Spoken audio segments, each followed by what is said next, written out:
Hello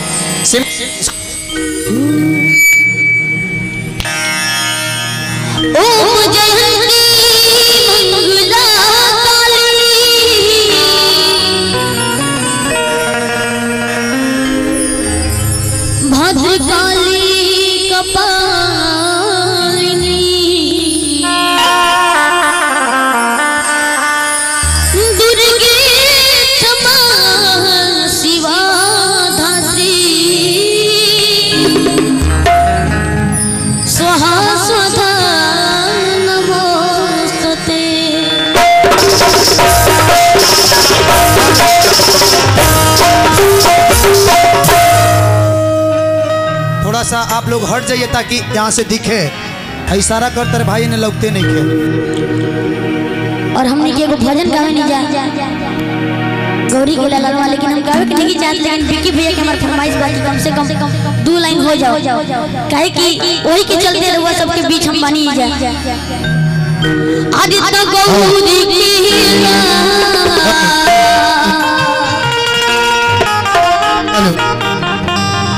अरे बाबा ए बाबा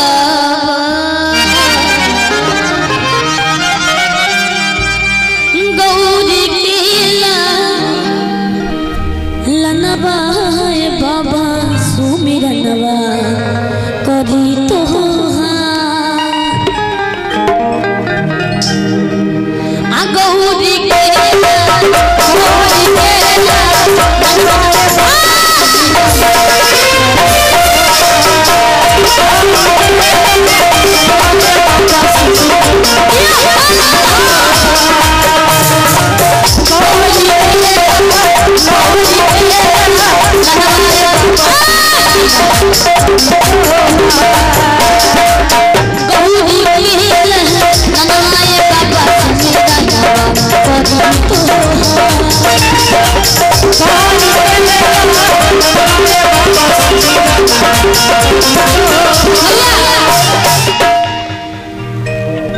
दिल मेरा धन्य हो गया। धर्मेंद्र जी आदरणीय बड़े भैया हमनी के बचपन के याद दिला देनी बचपन वाला कहाँ धैले रहनी ये दादा हमने खाली बहुत बड़ा धन बा। हई देखी कोटि कोटि नमन करतनी है कि 1 रुपए के नोट हमनी के लइका लोग अभी हमनी के घरे ना होई कि देखावल जाई कि 1 रुपए के नोट कैसन होला। उ लोग देखी लो मोबाइल से नेटे से। हई देखी 2 रुपया के नोट गजब। हई देखी 5 रुपए के नोट आ 10 के तो माने अगर चल कोटि कोटि प्रणाम चरण स्पर्श करो आशीर्वाद लो कि हई देखो तोहरे पाए हमनी बनाई लो।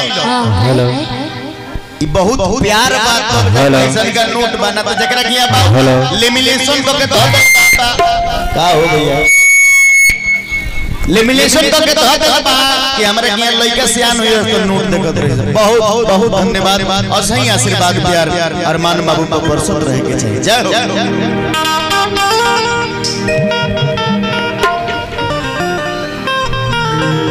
अरे सुमिरनवा करी तोहार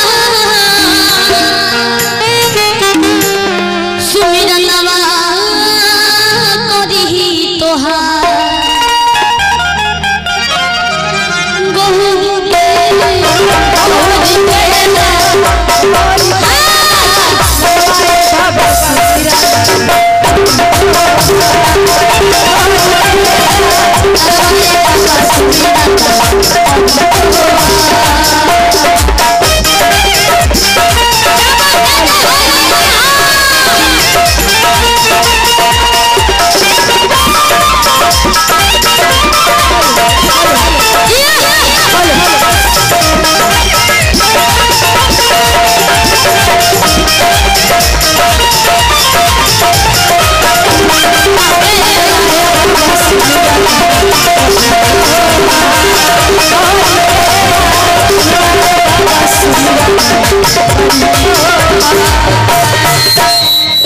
और भैया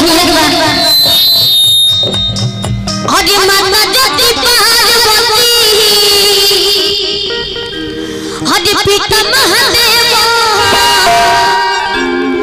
लड्डुअन के भोग लगे संत करे सेवा।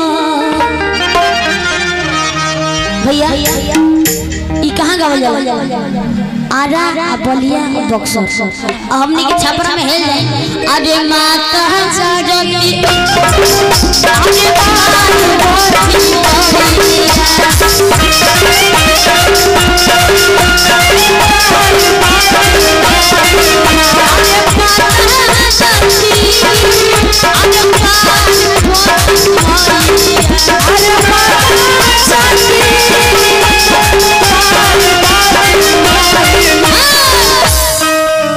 अब मुर्गियों लेवे के भोजपुरी स्टाइल में खाली करी स्टेज के। हां अरे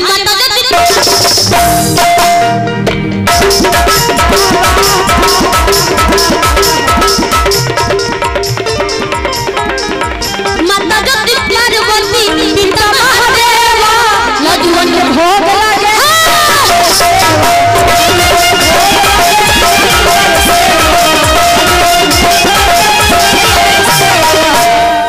मुर्गी एक बार और बढ़िया से कैसे कैमरा में आइल लेके बढ़िया से अब फिर चले बगा बढ़िया से और इधर आगे आगे आओ तनी साइड डाउन हटो तब नु कैमरा में आई।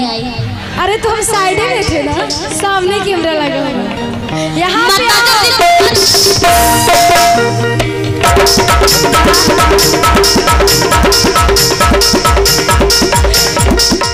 माता जति पार्वती पिता महादेवा लड्डुअन के भोग लगे।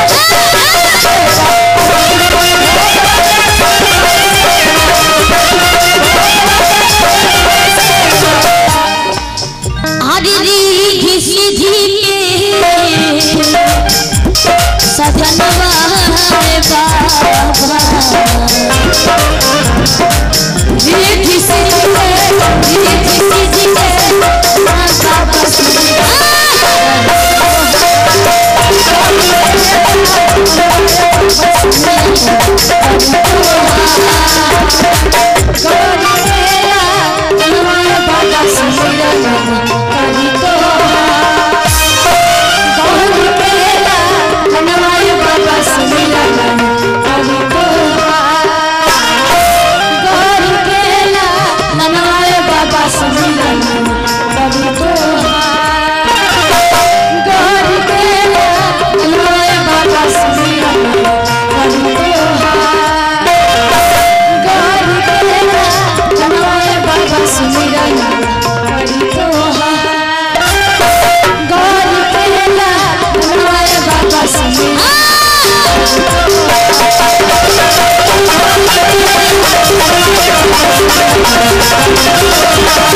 Thank you.